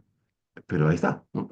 Si no fuera por ellos dos, repito, Roberto Sánchez no tendría ninguna base, no tendría ninguna relevancia. Y creo que es de donde tenemos que partir. O sea, para resumir el asunto, tenemos que arrancar, gane quien gane, pensando que hay que abordar los problemas y que no es tan importante desde dónde me paro a resolverlos, sino primero resolverlos, porque además son sumamente urgentes. Son gente muriendo todos los días en las calles, 6 todos los días por lo menos, 6 asesinados todos los días. Y un fenómeno del niño que probablemente no tenga precedentes en la memoria de nadie aquí, que puede tener unas consecuencias absolutamente devastadoras para nuestros compatriotas del sur y del norte. Y no hablo de PBI, hablo de vidas, hablo de casas, hablo de familias, ¿no? Em, ¿Cómo nos sentamos a decir, oye, ya, se acabó la elección, se acabó la elección, la vida continúa y hay que hacernos cargo de esto? ¿Tienen las fuerzas políticas que están quedando en este momento la voluntad de hacerlo? ¿O quién puede decir que gane quien gane, el que pierda se va a sentar en la mesa y decir, sí, sí, bueno, pues perdí, pero tenemos que continuar, eso es una democracia y la democracia se trata de perder y de ganar? ¿Todos van a estar dispuestos? ¿Todos van a querer? Yo tengo mis dudas y me da mucha pena tenerlas, pero ahí están. A la vista de lo que vamos viendo y cómo se van desenvolviendo las cosas, es difícil no prever que el periodo de ajuste después de esto vaya a ser bastante duro, vaya a ser bastante duro, porque la opinión pública, que se retroalimenta con lo que ve en la política, presiona, aunque no sea muy grande, lo vacío suele hacer la mayor cantidad de bulla, ¿no? Eh, Eso tiene mucha injerencia y tiene mucho efecto en las decisiones de corto plazo de nuestros políticos. Entonces, el ambiente enrarecido no va a, no va a hacer que de pronto se vuelvan responsables nuestros políticos. Necesitamos bajar el tono, porque pedirles a nuestros políticos que tomen riesgo, que sean responsables, es pues un poco iluso, ¿no? No tiene mucho sentido. Es pedirles que vayan en contra de sus instintos de supervivencia. Así que creo que es desde la sociedad civil, desde las organizaciones de la sociedad civil y desde la academia y desde, no sé, desde cualquier espacio que no se considere directamente político o que no sea un participante político, tratar de generar las condiciones en la ciudadanía que permitan mirar a los políticos que tenemos, que son lo que tenemos finalmente, y están ahí sentados, pensar que no es una tormenta que se los va a tragar y que se pueden poner a trabajar con un poquito de calma, con un poquito de no pensar si hago esto me va a reventar fulano y si hago esto me va a reventar fulana. Mm, Pedirles responsabilidad a los, yo sé que es un poco ingenuo, podría ser, puede sonar ingenuo pedir responsabilidad de los políticos, ¿no? Pero por lo menos deberían existir las condiciones desde la ciudadanía y estamos replicando lo mismo, ¿no? La polarización nos tiene reventados y somos reacios a salir de ella, además, porque por sensación, por tribalismo, que si no pertenezco aquí, entonces ¿a dónde pertenezco? Porque si no, fulano me va a decir que soy un traidor, o que me va a decir que soy un tibio, o un imbécil, o que no me gusta el país, o que no lo quiero, cualquiera de estas cosas que hemos escuchado todas estas semanas. No hay forma de remar este barco si todos no agarran un remo y lo meten al agua y todos remamos en la misma dirección. Y si no todos, por lo menos la mayoría. Y eso hay que entenderlo primero desde la ciudadanía. Nuestros políticos son nuestro reflejo. Había 36 candidatos, bueno, 35 porque uno se murió, y quedaron esos tres primeros. Y sí, ahí estaba amañado, la estructura estaba diseñada de tal manera, las fichas también, sí, todo sí es cierto. Pero los otros candidatos existían y estaban ahí. Y los elegimos muy pocos. La mayoría eligió lo que están ahora, porque ese es el ejercicio democrático. Ya está. Con eso tenemos que trabajar. Hay que trabajar también para que no se repita o para tratar de tener una mix diferente al final la próxima vez, pero ahí está. Con eso es lo que nos toca trabajar. Y va a depender de cada uno y de lo que podamos hacer a nuestros alrededores y con la gente a la que tenemos llegada, tratar de apaciguar eso. Porque no se puede vivir en un estado permanente de crispación pensando que el frente te quiere eliminar. Ya me están llamando a la atención, mil disculpas. Pensé que... Disculpas. Eso es lo que quería decir. Muchas gracias. Gracias a quienes han intervenido en esta mañana y animado el diálogo. Por el poco tiempo que tenemos, por favor, quienes necesitan intervenir, quienes quieran intervenir, ya tienen los micros habilitados para que los puedan abrir. Pueden levantar también sus manos para darles la palabra. Armando. Gracias, Jocelyn. Gracias a los tres expositores por sus interesantes presentaciones. Yo tenía más que una pregunta concreta a Maki. Le pediría que elaborara un poco sobre las bases del populismo, las raíces del populismo, del arrastre popular, del fujimorismo en el norte, ¿no? Como oposición, ¿no? Frente al antifujimorismo en el sur, ¿no? Muchas veces en el análisis de los politólogos, sociólogos, se concentran, ¿no? En la parte más glamorosa del sur, del sólido sur antifujimorista, y dejan de lado como tema secundario el arrastre popular que tiene, mal que bien, pese a todos los avatares políticos, el fujimorismo en el norte, ¿no? Debemos pasar del sólido norte aprista al sólido norte fujimorista. Entonces, ¿cuáles son las raíces? ¿Cómo se desarrolla eso? ¿Cuáles son los procesos? ¿Por qué la manera de ver o de asumir la participación o el apoyo político en el norte es diferente en el caso del sur? En alguna presentación previa, ¿no? También en este espacio, tú, Dumi, Maki, tú elaboraste muy bien sobre ese tema y te agradecería si ahora pudieras compartir un poco nuevamente sobre ese tema. Gracias. Gracias, Armando. Recogemos algunas consultas más para poder dar la palabra nuevamente a los ponentes. ¿Alguien más en sala que quiera intervenir ahora? Eduardo, adelante. A mí me gustaría, agradeciéndoles a los tres por intervenciones que desde distintos ángulos nos obligan a pensar en mañana, me gustaría preguntarles por cómo interpretan el ausentismo.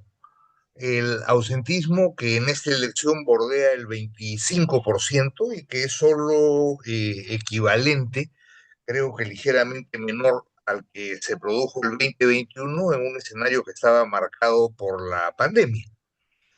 Eh, ¿Y cómo lo interpretan? Porque si uno mira algunos de los números de participación, uno descubre que en los porcentajes menores de participación por territorios hay una muy significativa concentración en los territorios más dejados a su suerte, estilo Loreto en el oriente o Huancavelica en el centro, pero descubre también, mirando el caso de Lima, que, digamos, encabezando las estadísticas, nos vamos a encontrar seguramente con San Isidro, Miraflores, San Borja y Barranco.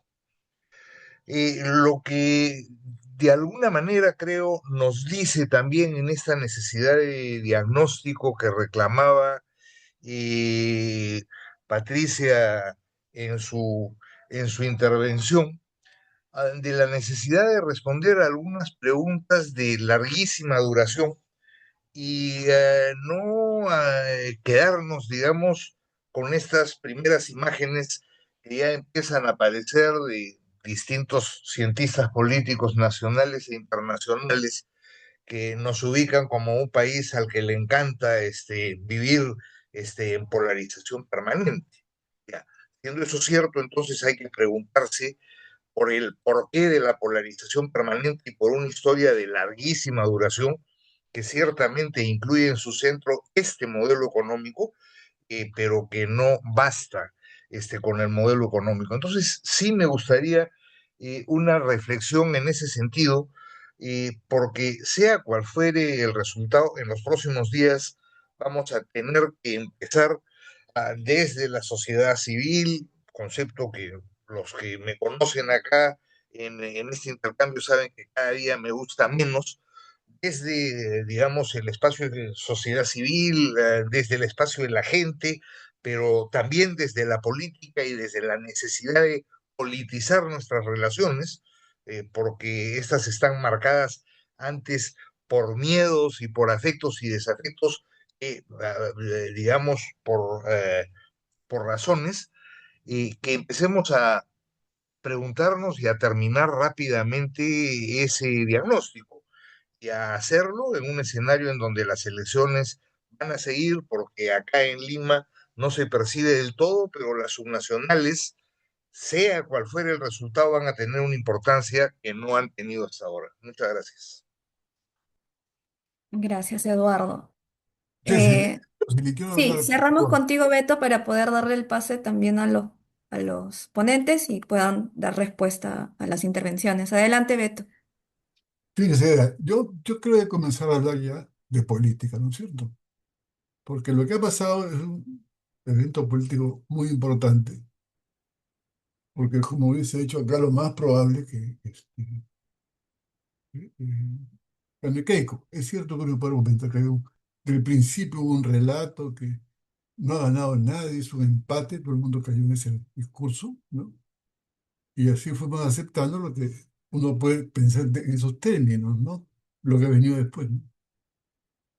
Y que por lo tanto lo más probable es que ganara Keiko. Algo que se discutía más o menos en otros círculos. Y anoche hablaba con gente que estos patitas gastan todo el día con las ecuaciones y las estadísticas, y también piensan que puede ganar Keiko, ¿no? Entonces, la pregunta yo tengo varias preguntas que hacer, ¿ya? Eh, yo creo que, o quiero hacer una afirmación que puede ser muy polémica, que lo dije el día que era la presentación de qué hacer, ¿no? El antifumorismo es una forma de hacer antipolítica. Y creo yo que si triunfa Keiko, esperemos que eso pase mejor vida, ¿no es cierto? Porque la antipolítica no permite hacer política, no permite, o sea, hemos creado un monstruo que se llama, ¿cómo se llama? Keiko, que es culpable de todo, de los desastres, la corrupción, de todo, de todo. Pero, ¿y los otros? Los empresarios, el Congreso, por más que sea que es una porquería, etcétera, etcétera, no hablamos. Fíjense, hay un estudio hace, no sé cuánto, hace más de un año, creo que me lo pasó la gente de San Marco, o después del triunfo de Castillo, que queda demostrado de que tú no puedes elegir un candidato que esté fuera del sur, y que el sur, si tú querías ganar, el sur era que prácticamente un bastión de esas cosas. Y efectivamente lo ha sido. Estas votaciones son impresionantes en el sur. 17 Keiko, 70, 80, ¿no es cierto?, puntos por el Perú. Y nadie ha pensado en esos términos, o sea, que estamos frente a una repetición de un grupo de electores, un electorado que va a votar siempre así, como ya votó con Castillo, y que por lo tanto es una masa para que tú des otra orientación distinta a que la de Keiko, el antiqueiquismo. No es que esté a favor de Keiko, por favor, pero hay otros problemas además de Keiko, ¿no? Como bien dice Maki en el caso de Piura, en fin, uno puede sacar 20.000 problemas que pueden ser politizados en otra dirección. Y no son politizados porque tenemos esta idea de que Keiko es la responsable de todo. Y entonces yo creo que la primera cosa que y eso también lo digo para la izquierda, que debe terminarse con esta lógica de que, bueno, son 5 grupos que se presentan, como uno llega, los otros se acomodan nuevamente a esta nueva coalición, ¿no? Y tampoco se hace política, porque no hay ninguna fuerza propia que sea capaz, desde mi punto de vista, de imponer determinadas cosas. O sea, no hay hegemonía. Lo que hay son coaliciones, intereses particulares, etcétera, ¿no es cierto? Lo digo en el caso de la izquierda. Entonces, me parece que estamos entrando finalmente ojalá que sea así, al fin de una época, que se abre con la caída de Fujimori y posiblemente se cierre con el triunfo de Keiko Fujimori. Entonces, yo creo que hay que comenzar a pensar en otros términos la política, ¿no? Ahora voy a citar, pero en fin, acabo de escuchar en la mañana, ¿cómo se llama? Al DNL, y me olvidé, porque me olvido, ¿no? Que decía, el único culpable es Keiko, el único. ¿Y eso qué hacemos con los empresarios? Que no aumentan los salarios. ¿Qué hacemos con los corruptos que están metidos en la política, etcétera, etcétera? Yo no veo ninguna posibilidad, o sea, para ser en términos mucho más toscos y mucho más ortodoxos, no se habla de la lucha de clases. Son problemas casi existenciales, ¿no? Yo creo que en ese sentido estamos en otro momento, en otro momento. Lo que tenemos que hacer es reflexionar, ¿no? O sea, en la revista que hacer hay toda una discusión que hemos tenido Bayón y hoy, como se llama, ya me olvidé la tercera persona, una gran poeta, eh, porque justamente tengo la impresión que hay que comenzar a cambiar de rollo, de visiones. Estamos efectivamente frente a una crisis que es mucho más complicada de lo que pensemos, y voy terminando, ¿no es cierto? Si gana Keiko, América Latina va a ser un patrimonio de Trump, ¿no es cierto? Ya tiene Colombia posiblemente gane, que es un personaje siniestro, ¿no? Es un narcotraficante, defensor de los paramilitares. El, el Noboa de Ecuador es un sirviente de Estados Unidos, tanto así que le promete a la derecha colombiana que si gana, él va a quitar los aranceles que le ha impuesto a Colombia. Está chantajeando. Bueno, Venezuela es un protectorado norteamericano, ¿no? Milei es un loquito que está ahí. Bolivia está atrapado. ¿Sí? Yo he ido varias veces a Bolivia, he estado en los paros, y realmente eso es muy difícil. Y creo que va a terminar reprimiendo, ¿no es cierto? Paraguay es una cosa también bonito. Y lo que queda finalmente va a ser Brasil, ¿no? Por lo menos en América del Sur. Y que las encuestas de segunda vuelta son ambivalentes, ¿no? Entonces también estamos frente a un, entre comillas, Estados Unidos muy decidido a hacer, como dijo Trump, una nueva América que vaya desde Groenlandia hasta Ecuador. Y nadie habla de eso tampoco en sus elecciones, ¿cierto? Y tenemos que el embajador, es cierto que le corresponde, ha integrado digamos, el grupo de veedores de las elecciones.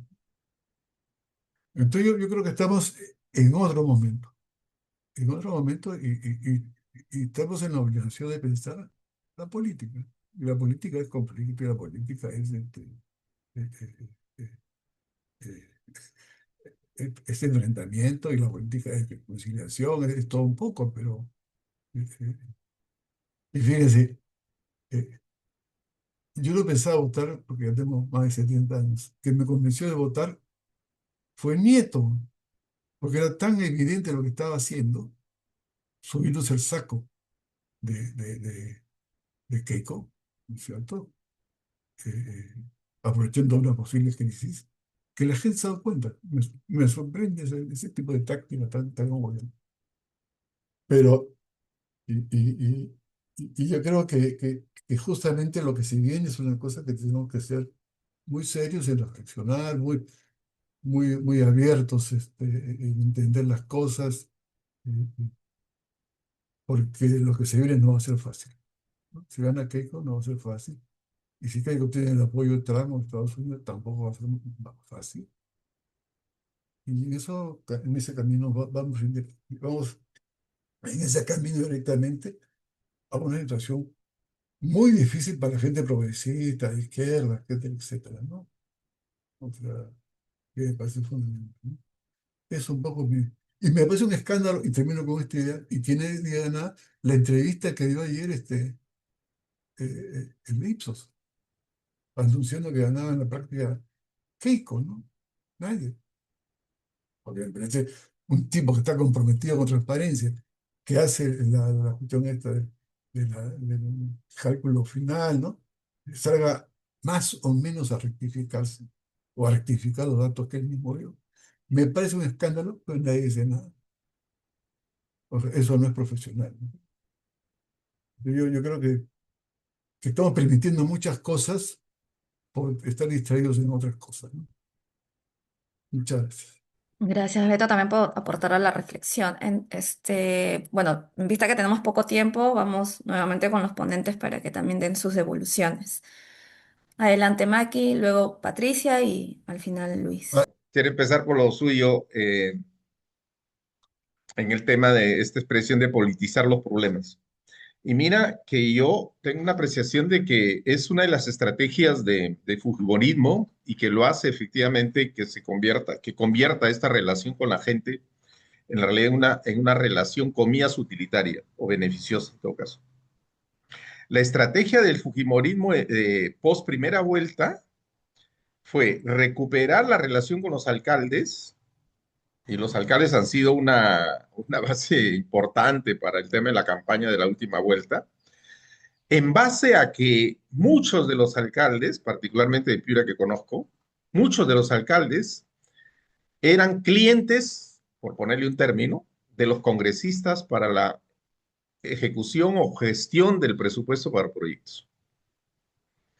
Y entonces vincularon, oye, yo tengo unos congresistas que te han ayudado a ti y a su población, imagínate si tengo la presidencia, ¿no?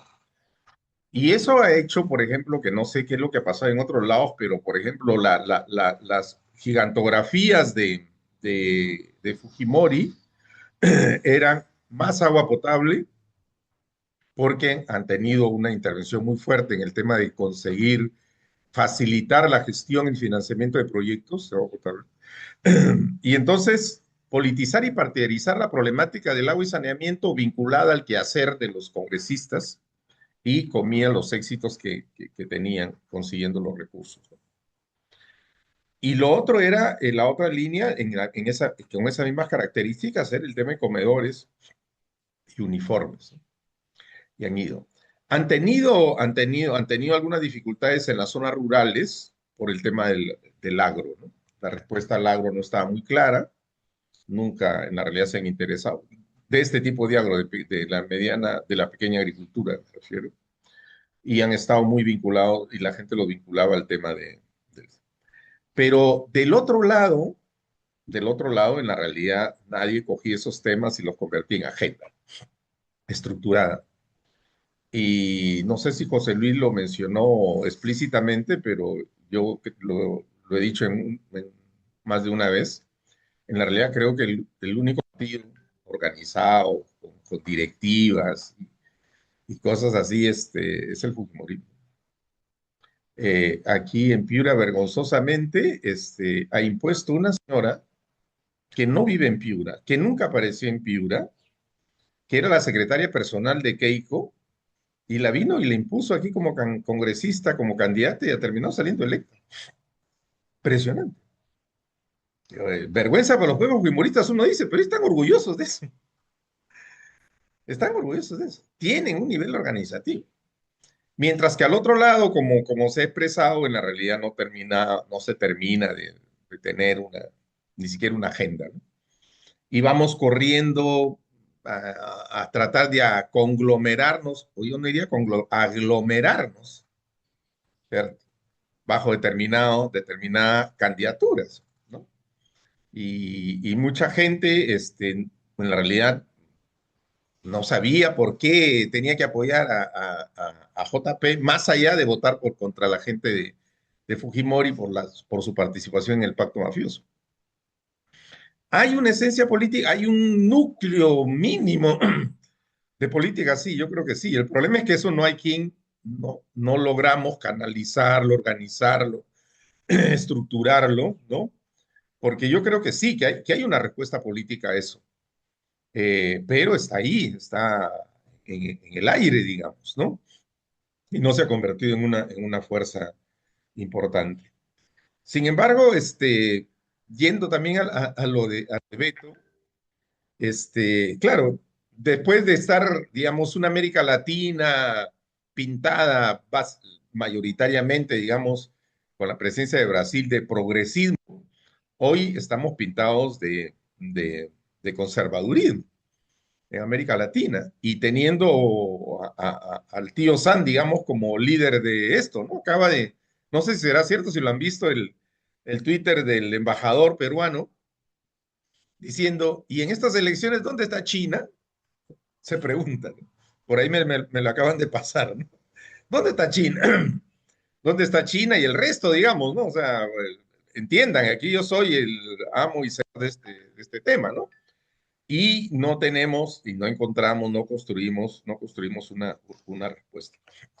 Finalmente, siguiendo en el ámbito más político, en la perspectiva de la composición congresal que se tiene, uno podría decir, mira, se aparecen algunos atisbos de que efectivamente podrían generarse algunos diálogos, algunos encuentros, algunas prioridades.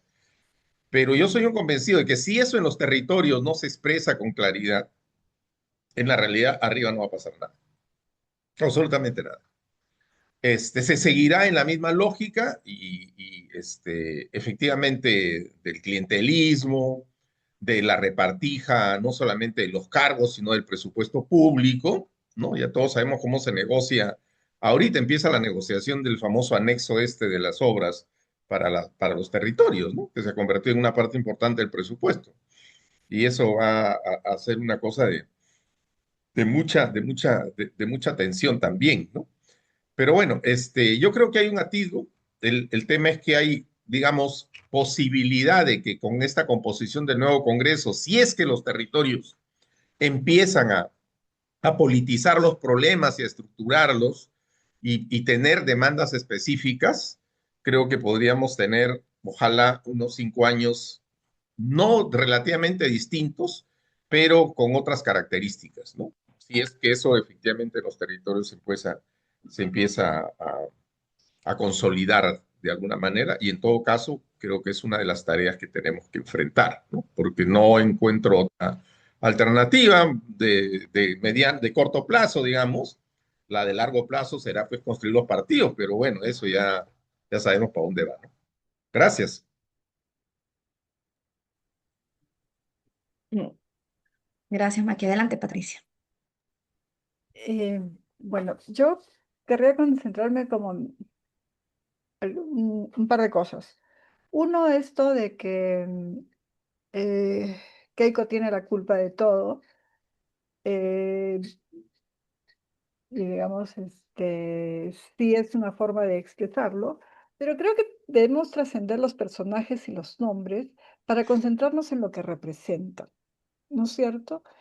Y lo que Keiko representa, lo que el Fujimorismo representa, es la, digamos, entrada y extensión de un modelo neoliberal de economía que tiene también un modelo de sociedad basado en el individualismo y en el emprendedurismo, comillas, tienes que ser emprendedor porque empleo no te voy a dar, en un modelo de cultural en donde estamos teniendo sentidos comunes, en donde los derechos no son relevantes, los derechos no son derechos, ya no existen, solamente existe la meritocracia con la cual tú vas a lograr en el mercado satisfacer tus problemas o atender tus problemas de salud, de educación o de lo que sea, ¿no es cierto? Entonces, hoy en día ya los derechos de las mujeres, simplemente porque son mujeres, tienen derecho a la vida, no interesan. Los derechos de los pueblos indígenas a tener una vida digna, igual que todos y todos, no interesa. Ya lo dijo Mónica Delta, ellos no tienen nada que perder porque nada tienen, ¿no es cierto? Y no interesa que no tengan nada. Y tiene también un modelo político en el cual no hay que hacer política, como decía Alberto, y hay que tampoco tener Estado, porque no es lo que le interesa ni al mercado, ni a los grandes empresarios, ni a los que se buscan la vida en el crimen organizado. Y tampoco hay que hacer política y hay que fijarse en los problemas, tecnocracia, y no en el sentido de las soluciones que podríamos trabajar. Y en esto voy a entonces no es Keiko por Keiko, ¿no es cierto? Es lo que Keiko, siendo una Fujimori, y el Fujimorismo representan para la economía, la sociedad, la política, la cultura, la vida de los peruanos y peruanas, la vida del país. Y luego el otro es el tema de la polarización o nos tenemos que poner de acuerdo todos. El ponernos de acuerdo todos nos lleva a lo que llamaba la atención Alberto, pues ignorar que existen conflictos de intereses, que existen clases que tienen intereses opuestos, ¿no es cierto? Las empresas no quieren pagar más salario, quieren tener más ganancia, los trabajadores queremos más salario, queremos, ¿no? Y eso contraviene la ganancia del empresario, eso existe, ¿no es cierto? Entonces hay un modelo de acumulación capitalista en las cuales existen intereses claros, entonces el todos tiene que ser también enunciado explícitamente quiénes somos todos, ¿no? Porque ese todos que oculta estos conflictos, estas diferencias, la existencia de conflictos irreconciliables, no nos lleva sino a figuras mentirosas, inestables, que van a explotar en algún momento. En tal sentido, también tenemos que, cuando hablamos de polarización, también tenemos que problematizar el tema de la polarización. Y yo creo que en estas elecciones hay por lo menos dos formas de verlos. Una La polarización basada en el insulto, la discriminación, en donde yo te digo cholo, donde te digo imbécil, donde te digo, donde te descalifico para que no hagas política, ¿no es cierto? Para desanimarte a hacer política. Entonces la discusión política desaparece y eres tú insultado o insultada por alguien o insultando a alguien y descalificándolo para que desaparezca como personaje o sujeto político o que reivindica una posición política. Pero si nosotros planteamos la polarización en la lógica de qué queremos, la continuidad de un modelo económico excluyente de los derechos y de la vida de la mayoría de los peruanos, que además está asociado ahora al crimen organizado y además está asociado ahora a una lógica dictatorial brutal, o queremos cambiar eso. Y queremos un modelo económico donde pensemos que el empleo sí sigue siendo un derecho, donde podemos industrializar, donde no solamente exportamos piedras, sino exportamos productos procesados, o donde la gente tiene derecho pues, a salud, educación y seguridad pública, universal, gratuita y de calidad para todos y todas. Ese tipo de polarización es la que nos lleva también a la política, pues, ¿no es cierto? Porque está planteando quiénes tienen los intereses en qué lado. Que sí, la fragmentación que tenemos no ayuda a eso, es cierto. Pero también ha sido dicho aquí y en muchos otros análisis que esa fragmentación ha sido también alimentada y fabricada por una lógica electoral que se plantea más como mercado electoral que como escenario de discusión y contienda política. Entonces, yo creo que tenemos que trascender un poquito em, las carátulas y pensar que cuando hablamos de Keiko, de Fujimorismo, no estamos hablando de personajes, sino de procesos sociales, políticos, intereses, modelos económicos, sociales, políticos y culturales, como ya decíamos hace un rato, y que cuando hablamos de polarización, no solamente es meternos este cuco de, pucha, lo que tú quieres es agarrarte a puñetes con el que esté enfrente. No, ¿no? Yo creo que tenemos que profundizar, problematizar un poquito y dejar claro cuáles son los elementos que están en contienda. Y en mi opinión, lo que está en contienda es, ¿continuamos con el modelo o cambiamos el modelo? ¿Continuamos con los intereses de grupos de poder económico y mafioso o privilegiamos los intereses del pueblo peruano? Creo que por ahí lo dejaría y invitaría a seguir pensando y profundizando en lugar de simplificando. Gracias. Gracias, Patricia. Adelante, Luis. Yo quería responder lo que preguntó Eduardo, ¿no? Yo también miraba el tema del ausentismo y por qué es tan alto en esta segunda vuelta, y creo que tiene que ver también con lo que decíamos al principio de la cantidad de gente que no está representada en la segunda vuelta. O sea, si consideramos que 8 de cada 10 que votaron no votó por ninguna de las dos últimas opciones, el incentivo para votar más allá del miedo o de la multa, o sea, el miedo, no es tan alto, ¿no?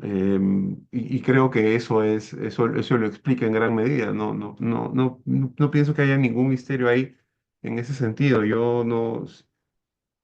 No todo el mundo tiene vamos a decir, conciencia política que se tiene en esos espacios. O sea, nosotros no, la mayoría de la gente no piensa como nosotros en términos de macro, ¿no? De entender lo estructuralmente importante que es el mecanismo y todo lo demás. Así que creo que va por ahí. Y lo otro que pienso es que más allá de hablar de modelos de desarrollo o de formas de abordar los problemas reales inmediatos que tenemos, sí deberíamos replantearnos la actitud que tenemos frente a esos problemas y frente a las opciones que no son las nuestras, que eligieron otros pero con las que no nos queda más remedio que sentarnos a negociar porque están ahí. No simplemente podemos olvidar que están, independientemente si son Keiko Fujimori, si es Roberto Sánchez, si es quien sea. Tú no me caes, yo no pienso como tú, me parece que lo que tú predicas y propugnas, impulsas es una porquería o en realidad no es conveniente o no funcionaría en este país, ya está también posible. Pero estás sentado ahí porque hay gente que piensa que sí y por eso estás sentado ahí al frente. Tengo que trabajar contigo. Encontrar esa manera de eh, articular el poder político de forma que sirva a la mayoría, no al que votó por fulano o al que votó por fulano, sino a la mayoría, a todos, es una responsabilidad súper importante, ¿no? Yo no sé si se pueden cambiar los sentidos comunes tan fuertemente instalados en un país en el que todo el mundo tiene que salir a trabajar para no morirse de hambre porque no tiene como manera de depender del Estado, ¿cierto? Entonces, decirle a alguien, oye, ¿no sabes qué? Vamos a tratar de cambiar esto, el modelo productivo, porque... Y yo, no señora, yo no puedo dejar de trabajar. Señor, usted puede dar el lujo de tener el pelo largo y amarse el pelo, yo no. Yo tengo que ir a trabajar en otra cosa. Yo no tengo ninguna posibilidad de sentarme a conversar con gente y decir lo que pienso porque no tengo tiempo. Necesito vivir, necesito vender, necesito trabajar. Y necesito que no me maten cuando salga a trabajar para vender, para darle comer a mis hijos y para mandarlo a un colegio. Entonces, creo que tenemos que rezar bastante más atrás. Y, y bastante más atrás no es hablar de las superestructuras y tal, no, sino de lo más básico de las necesidades inmediatas de la gente. Porque en tanto esas no estén resueltas, todo lo demás no va a tener en dónde sostenerse. Yo quiero algo mucho más sofisticado, sí, yo también quisiera un país industrializado, sí, sí, claro que sí, ¿cómo no? ¿Cómo no quererlo? Pero creo que si no tenemos primero esta capa mínima de servicios del Estado en lo que la gente pueda confiar, en la que pueda sentir que se puede apoyar de seguridad, de salud, de educación. Pedir la siguiente capa no es muy coherente, no se va a poder, porque no tienen dónde sostenerse. O sea, no le podemos pedir a alguien que está imbuido en sus ejercicios diarios de supervivencia que piense en que vamos a cambiar la estructura para que él no tenga que hacer eso. No es realista, no en el corto plazo. Hay que atender que no lo maten, hay que atender que sus hijos tengan donde curarse, hay que atender que no pasen hambre, hay que atender que tengan donde estudiar de calidad y que el sitio donde estudian, sea el Estado, sea un privado, no amarre su futuro a su circunstancia de nacimiento. Esas cosas son mínimas y eso hay que atacarlo. A eso hay que ir primero. Y luego, y sobre eso, sobre esa base, se puede construir hacia adelante. Y por supuesto que sí.